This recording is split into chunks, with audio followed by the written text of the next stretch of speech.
The Moon Has No Friends. Part 1.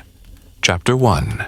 New Moon. Old bonds. The forest lay silent, its shadows deep and alive under the faint sliver of a crescent moon. Liam, Noah, James, and Elijah stood around the flickering campfire, the air between them electric with the excitement of their annual camping trip.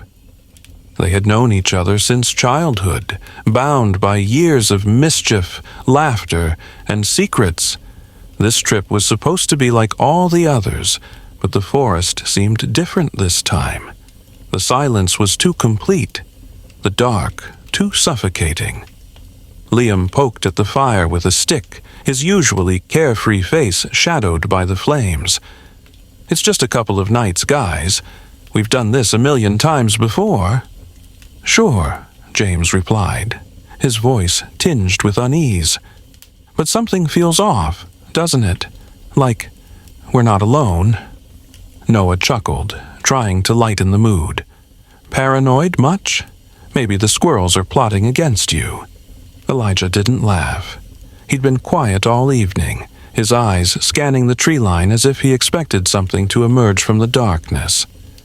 His hand rested on the hunting knife at his belt, a recent addition to his camping gear. James might be onto something. The forest, it's different this year. The wind picked up, rustling the leaves and sending a chill through the group. Liam shrugged off the tension, reaching for the cooler. "All right, enough spooky talk.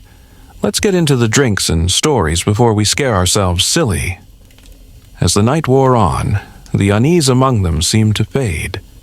They laughed, reminisced, and shared plans for the future. But as the fire burned low and the moon climbed higher, a low growl echoed through the forest. It was faint at first, almost indistinguishable from the wind, but it grew louder, more menacing. The four friends froze, their laughter dying in their throats.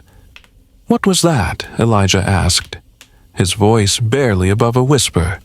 "Probably just an animal," Noah said, though his grip on his beer can tightened.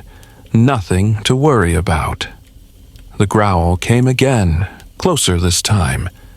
And then, in the flickering light of the dying fire, shadows moved. Hulking, predatory shadows.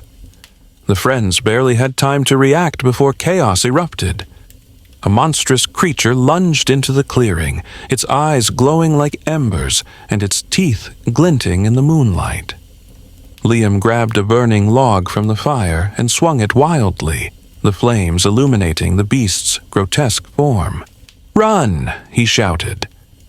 The friends scattered into the forest, the night swallowing them one by one. Chapter 2. The Mark. The next